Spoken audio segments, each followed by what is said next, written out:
नमस्कार साथियों, कैसे हैं आप लोग। चलिए, उम्मीद करते हैं सब लोग बढ़िया होंगे, मस्त होंगे एकदम। तो फिर से स्वागत है आपकी इस नई क्लास में, नए लेक्चर में। और आज हम एक ऐसे व्यक्ति की बात करने जा रहे हैं। देखिए, दुनिया में कई तरीके के लोग होते हैं। अगर खास करके बात करें, दो तरीके के लोग, एक जिनको हम पसंद करते हैं या जो हमें पसंद होते हैं, और दूसरे वो जिनको सब लोग पसंद करते हैं। कुछ शख्सियत ऐसी होती हैं, चाहे वो किसी धर्म के हो, जाति के हो, किसी पॉलिटिकल पार्टी को, जिससे हमारी विचारधारा मैच ना करती हो या करती हो या कुछ भी हो, लेकिन कुछ ऐसे शख्सियत होती हैं जिनको हम ज़्यादा पसंद करते हैं या जिनको सब लोग पसंद करते हैं, विचारधाराओं से, धर्म जाति से ऊपर उठकर। एक ऐसे ही व्यक्ति की आज हम लोग बात करेंगे। आज हम जिस महान शख्सियत की बात करने जा रहे हैं, उनके बारे में कहा गया कि अगर भारत के प्रधानमंत्री होते तो शायद सर्वश्रेष्ठ प्रधानमंत्रियों में से एक होते, लेकिन भाग्य ने शायद ऐसा नहीं चाहा और वे भारत के प्रधानमंत्री तो नहीं बने, लेकिन हाँ, भारत के सर्वश्रेष्ठ पद को सुशोभित किया। और आज हम बात करेंगे भारत के 13वें राष्ट्रपति और भारत रत्न श्री प्रणब मुखर्जी की। तो बहुत बहुत स्वागत है आपका फिर से इस क्लास में।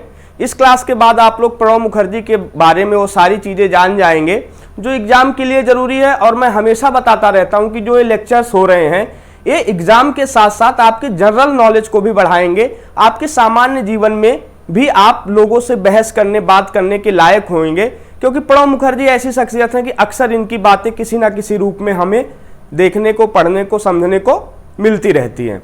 तो आज हम लोग बात करेंगे भारत रत्न प्रणब मुखर्जी की। देखिए, प्रणब मुखर्जी की बात करें तो शुरुआत करते हैं। सबसे पहले तो जान लीजिए कि वेस्ट बंगाल से जुड़े रहे, यानी इनका जन्म वीरभूमि जिला जो है, मिराती वो कस्बा है जहां पे इनका जन्म हुआ था 1935 में। और इनके माता पिता किंकर मुखर्जी और राजलक्ष्मी मुखर्जी। किंकर मुखर्जी एक स्वतंत्रता सेनानी थे। स्वतंत्रता सेनानी के घर में पैदा होने के कारण इनका भी देश के प्रति जो लगाव रहा वह बिल्कुल सराहनीय था। एक अप्रतिम प्रेम था इनको देश के प्रति, जो समय समय पर हमें देखने को मिला। बात करें इनके एजुकेशन की, तो इन्होंने यूनिवर्सिटी ऑफ कलकत्ता से हायर एजुकेशन में बीए, एमए और एलएलबी किया। और सब्जेक्ट की बात करें तो वही सब्जेक्ट इनका है जो मेरा सब्जेक्ट है, हिस्ट्री और पॉलिटी। प्रारंभिक जीवन एक वकील के रूप में शुरू करने के बाद थोड़े समय के बाद ही ये डेप्यूटी असिस्टेंट जनरल में एक क्लर्क के रूप में अपना कैरियर शुरू किया। देखिए, ये जिन व्यक्तित्व की हम बात कर रहे हैं या श्री प्रणब मुखर्जी की हम बात करें, ये लोग ऐसे व्यक्तित्व हैं जिनके बारे में पढ़ने के साथ साथ हमें इनके जीवन से बहुत मोटिवेशन मिलती है।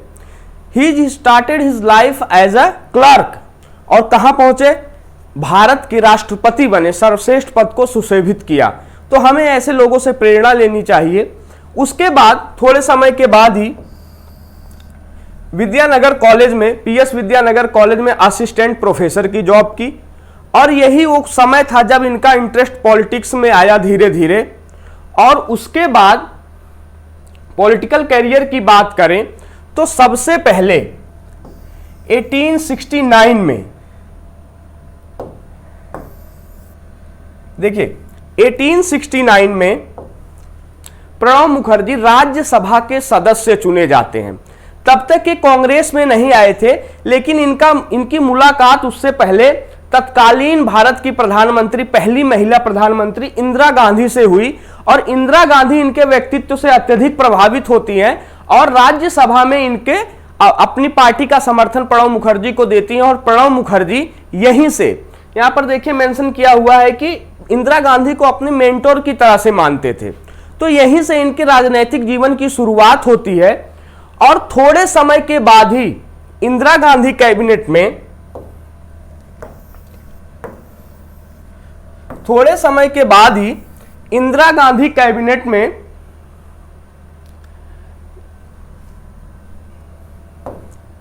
Union deputy minister of industrial development, यानी उद्योग जगत में पहली बार एक डिप्टी मिनिस्टर के रूप में 1973 में इन्होंने अपना कार्यभार शुरू किया।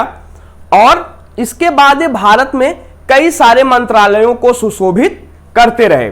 1982 से 84 तक ये भारत के कैबिनेट मिनिस्टर में जो सबसे महत्वपूर्ण पद होता है, एक तरह से देखें तो फाइनेंस मिनिस्टर पद की जिम्मेदारी भी संभाली। इससे आप ये अंदाजा लगा सकते हैं कि कितना महत्वपूर्ण इनका रोल था उस इंदिरा गांधी सरकार में। देखिए, और बात करें तो शुरुआती दौर में 1969 से 2000 तक 4 बार ये राज्यसभा के सदस्य रहे और 2 बार 2002 से 2012 तक जंगीपुर, ये इनकी लोकसभा का नाम था, जहां से ये चुनाव लड़े। 2 बार यहां से सांसद चुन करके आए लोकसभा के लिए। फाइनेंस मिनिस्टर रहे 1982 से 84 तक। और बात करें अगर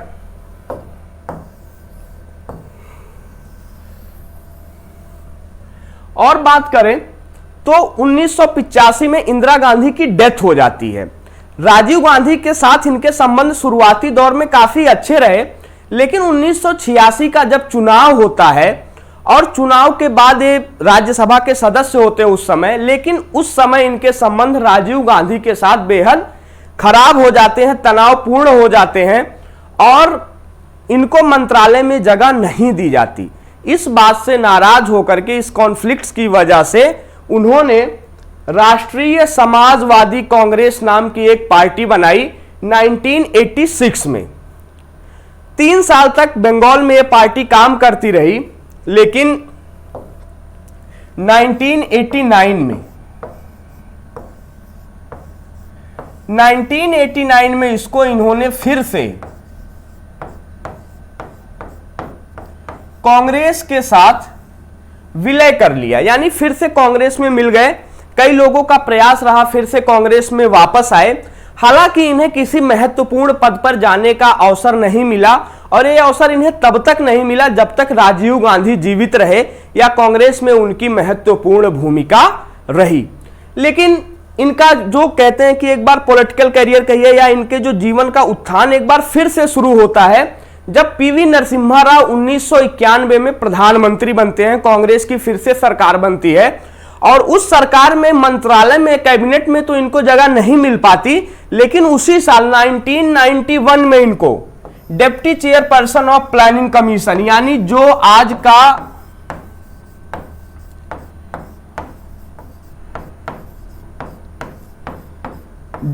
का नीति आयोग है, आप जानते हैं, वह उस समय किस नाम से जाना जाता था? योजना आयोग के नाम से जाना जाता था। और योजना आयोग के उपाध्यक्ष के पद पर ये 1991 में चुन लिए जाते हैं और 1991 से तकरीबन 1995 तक ये योजना आयोग के उपाध्यक्ष रहे।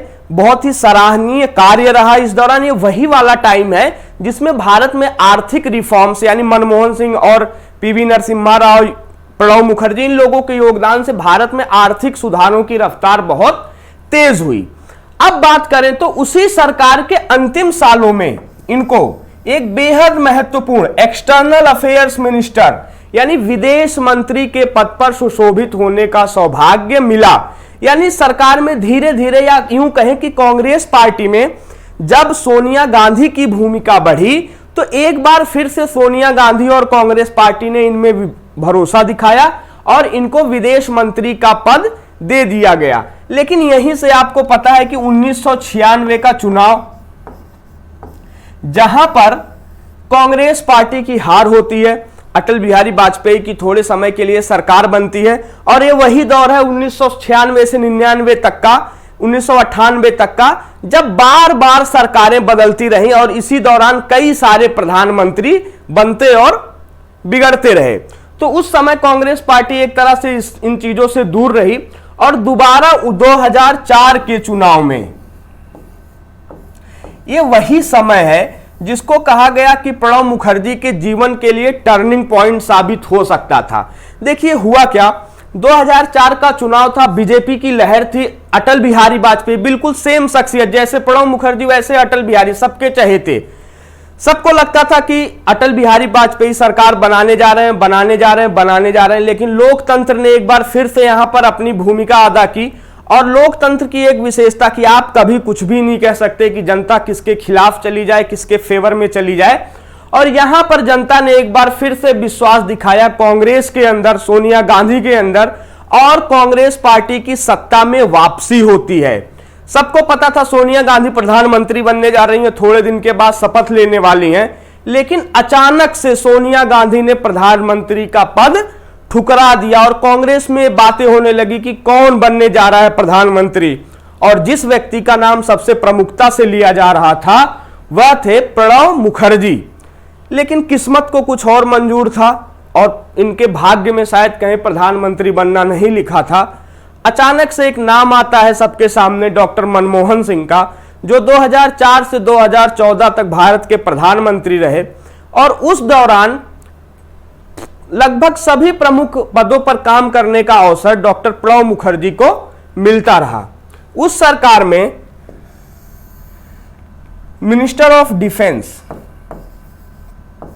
रक्षा मंत्री, एक्सटर्नल अफेयर्स, विदेश मंत्री और फाइनेंस यानी कि वित्त से संबंधित, इसके अलावा और कई छोटे बड़े विभागों का उनके पास चार्ज रहता था। एक होम मिनिस्ट्री को छोड़ दें तो जो 4 प्रमुख कैबिनेट होती हैं उनमें डिफेंस, अफेयर, एक्सटर्नल अफेयर्स और फाइनेंस, इन तीनों पदों पर उन्होंने कार्य किया और बहुत शानदार कार्य किया। इनकी कई सारी उपलब्धियां रही as a foreign minister, as a finance minister.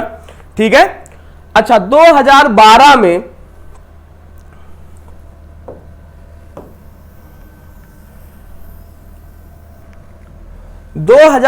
में वह समय आया जब समय का पहिया एक बार और घूमा और इस बार वह समय का पहिया घूमते घूमते प्रणब मुखर्जी के पक्ष में आया और वह व्यक्ति जो कभी प्रधानमंत्री नहीं बन सका, जिसकी उम्मीदें थी प्रधानमंत्री बनने की, वह भारत का महामहिम बना, यानी भारत के 13वें राष्ट्रपति बने डॉक्टर प्रणब मुखर्जी।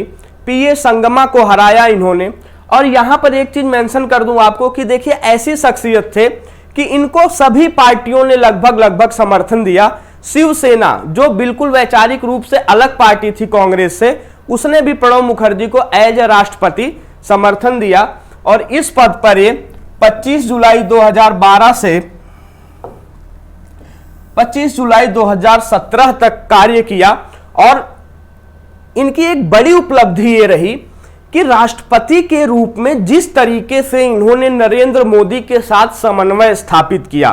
देखिए, 2 विपरीत विचारधाराएं, भाजपा और कांग्रेस के कद्दावर नेता रहे राष्ट्रपति प्रणब मुखर्जी और नरेंद्र मोदी, दोनों के वैचारिक मतभेदों को होते हुए जितने अच्छे संबंध देखने को इन दोनों को मिले, ऐसे संबंध बड़े ज्यादा कदा ही देखने को मिले किसी प्रधानमंत्री और राष्ट्रपति के। इसी दौरान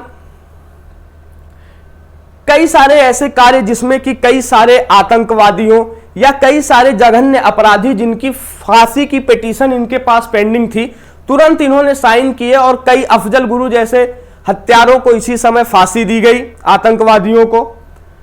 2017 के बाद देखिए, बात करें इनको मिले सम्मानों की,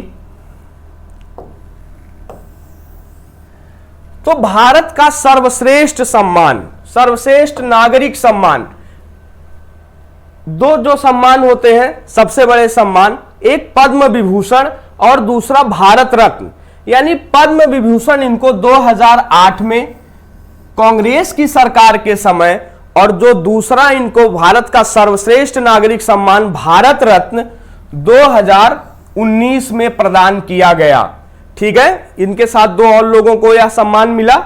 तो सर्वश्रेष्ठ सम्मान इनको भारत रत्न और पद्म विभूषण दोनों सम्मानों से इनको सम्मानित किया गया।